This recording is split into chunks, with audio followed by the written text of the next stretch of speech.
presentando la columna Las dos caras de la moneda a cargo del licenciado Víctor Luna Cuevas, consejero administrador del Instituto Movilizador de Fondos Cooperativos Filial NOA y presidente de la Comisión de Asociados del Banco Credit Corp Filial Tucumán.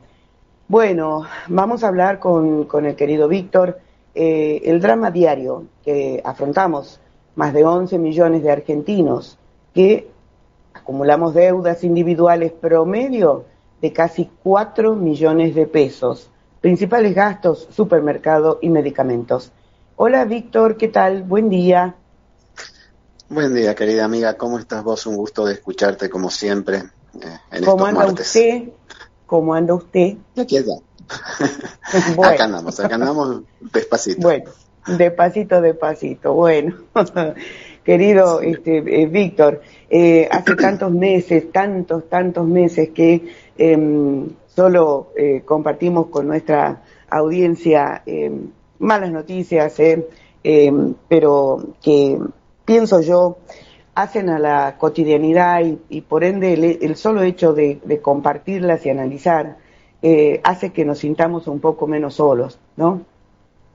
Sí, efectivamente. A ver, dentro del tema que hoy nos convoca en la columna, nuestra audiencia no se tiene que olvidar que esto comienza el 13 de diciembre del 2023, cuando se anuncia esa inmensa devaluación de un 118%, que impactó profundamente, por supuesto, en el bolsillo de aquellos asalariados que, si bien tienen la bendición de tener un trabajo registrado, lamentablemente vieron cómo se le destruyó el poder adquisitivo, y desde ese momento, estamos hablando ya más de 1 año y 9 meses de gobierno de Javier Milei, nunca pudieron recuperar el poder adquisitivo. Entonces tuvieron que optar por las alternativas que les daba el sistema, como era endeudarse o utilizar la tarjeta de crédito, antes conocida como una herramienta de financiamiento para compras de elementos durables o de bienes durables, como línea blanca, electrodomésticos, hacer un viaje, financiar algún gustito. Hoy se ha transformado en el único salvavidas para poder alimentarse y para poder curarse. Es lo más dramático que está viviendo la Argentina en este momento de este gobierno de Milei, en el cual ya esos 11 millones que vos bien mencionabas, querida amiga, son los titulares individuales de las tarjetas de crédito o los titulares de los préstamos. Pero detrás de ellos hay familias. Dentro de ese mundo de 11 millones puede haber sectores de trabajadores solteros, pero también hay sectores que están representando que este impacto y este endeudamiento afecta a muchas más millones de argentinos y argentinas que están viendo hoy cómo la imposibilidad de acceder a través de su salario hacen que se encuentren ante este salvavidas que cada vez es más complejo de superar. Sí, que ha dejado de ser un salvavidas, en realidad es, como habitualmente se dice, un salvavidas de plomos. Quiero compartir con la audiencia algunos datos, y los vamos a comentar, que aporta el Instituto de Estadísticas y Tendencias Sociales y Económicas, en la medición, en el estudio que ellos hacen, señalan que en junio de este año había un 65% que acumulaban 2 y 3 deudas, pero hoy ese porcentaje subió a un 67%, con más de 3 deudas figura un 14%, ¿no? Y con una sola deuda un 19%. Es decir, las familias se endeudan cada vez más. Sí, efectivamente. A ver, lo que sucede que es una deuda circular, porque cuando se hace el desglose de cómo está compuesta la deuda de las familias argentinas por los sistemas de tarjetas de crédito o por los créditos personales que se están viendo, que se han incrementado mucho también en este momento, es en el consumo de bienes que vos no lo consumís una por única vez, sino que lo haces permanentemente, que son los alimentos, que son los medicamentos, e inclusive se está viendo cómo está pagando servicios. Cuando hablamos de servicios, se está pagando la luz, se está pagando el gas, se está pagando el agua con tarjeta de crédito. Y nosotros tenemos, digamos, la mala costumbre que queremos comer todos los días y tenemos ese derecho. O sea, que esa cadena se está haciendo un círculo que va llevando a una situación insostenible, porque la persona titular de una tarjeta de crédito que no puede pagar ya por 2 meses consecutivos ni el mínimo, es intimada por el banco le saca la tarjeta de crédito o lo sienta en una mesa para decirle, bueno, te voy a refinanciar y te doy un crédito personal que las tasas de intereses, entre comillas, es menor de lo de una tarjeta de crédito, pero ¿qué pasa? Vos después terminás pagando un crédito personal al banco, pero tenés que seguir consumiendo, tenés que seguir comprando alimentos y te quedaste sin la tarjeta. Y ahí nos encontramos y la familia argentina se encuentra en la encrucijada. No tengo la tarjeta del banco, ¿a dónde recurro? Al usurero del barrio, a esos sectores informales que te prestan a tasas de usura y con la inestabilidad que existe hoy también en el empleo, genera una crisis social que vemos que hoy no tiene un horizonte posible de solución con esta gestión de gobierno. Sí, obviamente.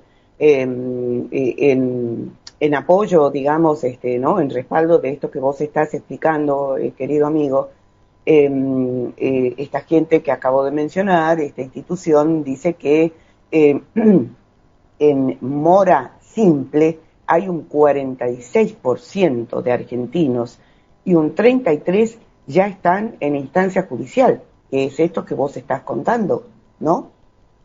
Exactamente, cuando hace referencia a este informe a la mora simple es aquella persona que ha superado los 30 días y no canceló su deuda. Entonces entra en situación 1 como lo conoce el sistema financiero. Y ya cuando la instancia supera más de 90 días y ya el crédito ese que ha sacado, porque la tarjeta de crédito es eso, es un préstamo que le hace el banco a través de un mecanismo de pago, o el crédito bancario propiamente dicho, cuando ya superan la situación 3, 4, ya entra en instancia judicial. Y ahí vemos cómo en este momento no nos sorprenda que después tengamos informes cómo empiezan a aumentar las ejecuciones por deudas de tarjetas de crédito o por préstamos a familias que son después inmovilizadas o informadas al Banco Central, no tienen capacidad de crédito y esa situación, ¿por qué se da? Porque estas familias no pudieron cancelar los costos de garantizar el plato de comida en la mesa. La verdad que es una situación compleja, ya la hemos vivido, situaciones como estas, pero yo creo que esto tiene una situación que agudiza más, porque es la velocidad con la que se produjo en un gobierno que todavía no han cumplido los 2 años de gestión. Sí, estaba pensando, hay dos cosas que viste, cuando tenés así medio atropelladamente los pensamientos, pero digo, en este promedio de endeudamiento que señalábamos al comienzo, de 3,7 millones, ¿no es cierto?, per cápita. Sí. Otro estudio, ¿no?, un informe, mejor dicho, de la Facultad de Ciencias Económicas de la UBA, dicen que,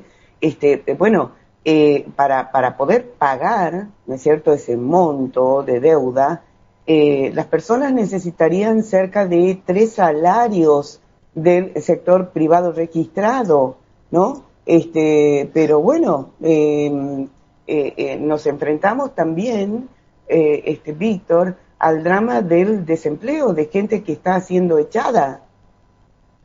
Sí, a ver, nosotros vemos inclusive desde un informe elaborado y que que saca directamente del ANSES y también de la Secretaría de Riesgo de Trabajo, no solamente la destrucción del empleo, que marcaba una situación clara de más de 220.000 personas que perdieron sus trabajos, sino la cantidad de personas que hoy están siendo subsidiadas por el seguro de desempleo, que son más de 300.000 personas que están cobrando hoy ese subsidio por desempleo. algo que tiene una duración en el tiempo, y esto también agudiza mucho más esto. Acabamos de ver un informe del INDEC de hace unos días que la pobreza y la indigencia han caído sostenidamente y una fuerte caída, pero eso no se condice con un mismo informe del INDEC que nos habla que el consumo en supermercados o en centros de compras minoristas han tenido también una caída del 6,7%. ¿Qué nos está diciendo el INDEC con eso? Que esas personas que han salido de la pobreza han decidido voluntariamente no consumir, para que veas vos las contradicciones propias de una forma de medir la estadística de indigencia y pobreza en función a los ingresos, y cómo está hoy tan cuestionado el INDEC en función a la sensación real que tenemos cada uno de nosotros, y lo vemos en la calle con quien conversemos, si realmente se sienten con $1.000.000 que pueden estar cobrando, si ya no se sienten pobres. Es una situación realmente que está condicionando mucho, como decíamos nosotros la semana pasada, querida amiga, no solamente el salario de los argentinos, sino la salud mental de los argentinos. Y sí, y finalmente, ¿no? Bueno, pensaba cómo todo este combo, y como vos bien lo caracterizabas, es un fenómeno circular, ¿no? Llega un momento en que, ¿qué ocurre con todas aquellas personas que alquilan, ¿no es cierto?, porque no son propietarios, y con la, entre comillas, ¿no?, de regulación de este régimen, bueno, en realidad cada propietario hoy está cobrando más o menos lo que quiere, y eso insume del ingreso, ¿no es cierto?, familiar, me refiero al rubro alquiler, expensas, etcétera, a veces más del 50%, ¿no es cierto? Entonces, la verdad es que se hace imposible, y la reflexión final que quería pedirte, o en realidad tu opinión, es que esta mañana muy temprano estaba leyendo declaraciones de uno de los gobernadores que integran este bloque así llamado Provincias Unidas.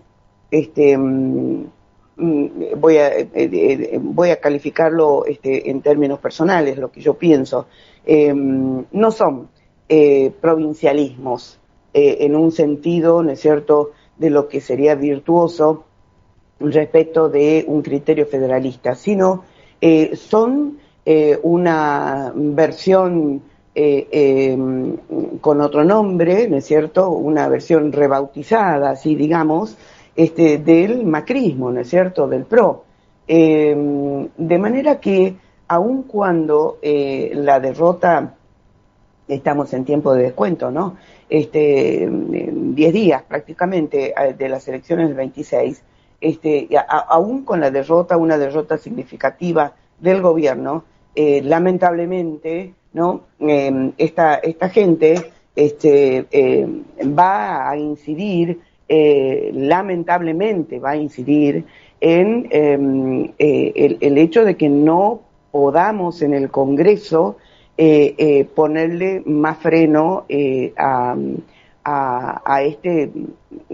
esta destrucción sistemática, ¿no?, del gobierno. Sí, efectivamente, como bien vos lo caracterizás, este grupo de gobernadores de Provincias Unidas, no nos olvidemos que en su momento formaron y fueron parte del experimento de Mauricio Macri en Juntos por el Cambio. Todos fueron actores que estuvieron dentro de ese armado. Entonces, y es algo que también preocupa, nos preocupa a muchos, es que sin perjuicio de que ya hoy pueda ser una derrota estrepitosa para el gobierno, moderada, como las quieras caracterizar, igual, llegado el momento, no tenemos las garantías de que estos sectores que fueron siempre dialoguistas con Milei vuelvan a hacerlo ante la necesidad de cuidar su propia quinta y de cuidar su propia patria chica, y esto no solamente por los dichos y por los pergaminos que tienen estos actores, sino por la fuerte injerencia que hoy está teniendo Estados Unidos, y que lo podemos comentar en la próxima columna, y sobre todo por la visita y el encuentro con estos gobernadores de un gran lobista como es Bennett, que vino a la Argentina hace unos días. Yo creo que, sin perjuicio de que tenemos que ganar las mayorías populares y hacerle ver a este gobierno el descontento que tiene una sociedad, también tenemos que trabajar en las patrias chicas para ver que estos nuevos representantes en el Congreso lleven realmente y representen lo que quiso votar la ciudadanía. Tal cual, tal cual. Víctor, un abrazo enorme. Deseo, vos ya sabés, de corazón, sí, que sigas mejorando, y vamos a despedirte y a cerrar la columna, las dos caras de la moneda, escuchando o compartiendo el micro del Instituto Movilizador de Fondos Cooperativos. Así que será hasta la próxima semana. Un abrazo enorme. Otro para vos, querida amiga. Que tengas una hermosa semana. Chau, chau. Igualmente. El Instituto Movilizador de Fondos Cooperativos presenta a Natalia Stopani. La semana pasada se encontró el cuerpo de Dayana Mendieta, de 22 años, en un aljibe en Entre Ríos. Otra vez, como las 3 pibas en Florencio Varela, entre calcinadas y totalmente ultrajadas, como las publicidades de Shell e YPF con mujeres en bolsas de basura. Las mujeres aparecen, como diría Rita Segato, como si fueran un trofeo. Un cuerpo herido como victoria de un escenario bélico en que ellos son los vencedores, por fin. Gustavo Pino Brondino, de 55 años, fue la última persona que tuvo contacto con Dayana por celular. Y cuando la policía fue a secuestrar su teléfono y su camioneta, se resistió con un arma. Y desde entonces está con prisión preventiva por resistencia a la autoridad y se negó a declarar. Hoy es el único detenido por este caso. Según el observatorio, ahora que si nos ven, con datos relevados al 29 de septiembre de este año, una mujer es víctima de femicidio cada 36 horas. En lo que va del año, van 178 casos consumados y 287 intentos de femicidio. Producto de ello, al menos 149 niñeces quedaron sin sus madres. El 15% de las víctimas había denunciado la violencia previa, y 14 femicidas pertenecían a la fuerza de seguridad. El 40% de los agresores eran las parejas de las víctimas y el 29% exparejas. Otro dato muy a destacar, sobre todo luego del caso estremecedor de Brenda, Morena y Lara, es que 12 de los casos del año se dieron en contexto de criminalidad. Esto es, que ocurren en el marco de organizaciones criminales o de bandas de menor envergadura dedicadas a acciones ilícitas como narcocriminalidad, narcomenudeo y o trata de personas. Como advierte Sol Despeinada, a quien si no conoces te invito a seguirla en redes sociales, denunciar que muchos femicidios se dan en un contexto narco no implica negar lo principal. Estamos hablando de asesinatos agravados por motivo de género contra mujeres y diversidades. No es un invento de quien te habla, ni de las organizaciones que acompañan a las familias que quedan desarmadas, ni de aquellas que visibilizan datos imprescindibles siempre, y más aún cuando el Estado decide correrse. Se trata de un delito que existe en el Código Penal y que colocó a nuestro país, como tantas otras veces, a la vanguardia de las luchas por una sociedad igualitaria. Asistimos a un momento en el que se desmantelaron todas las políticas de asistencia a las mujeres víctimas de violencia de género, como de todas las de promoción de derechos y de un gobierno particularmente ensañado contra la lucha del colectivo transfeminista. Todo combina con todo. Dejar de hablar de femicidios en los medios y en las campañas es una decisión política, pero hacerlo también lo es. En tiempos electorales, más que nunca, llamemos a las cosas por su nombre. Presentó este espacio junto a Natalia Stopani, Revista Acción, ahora digital en www.accion.coop. M&G, cerrajería en general, servicios eléctricos, reparación de cortinas y persianas eléctricas, emergencia las 24 horas, teléfono 155-184-985, máxima garantía y calidad. M&G, cerrajería en general. El gobernador en uso de licencia Osvaldo Jaldo visitó obras en el Manantial. Hoy hemos podido ver alumbrado público nuevo sobre la ruta que no solo mejora urbanísticamente la zona, el alumbrado público tiene que ver con la seguridad vial y sobre todo en rutas tan transitables como es la zona del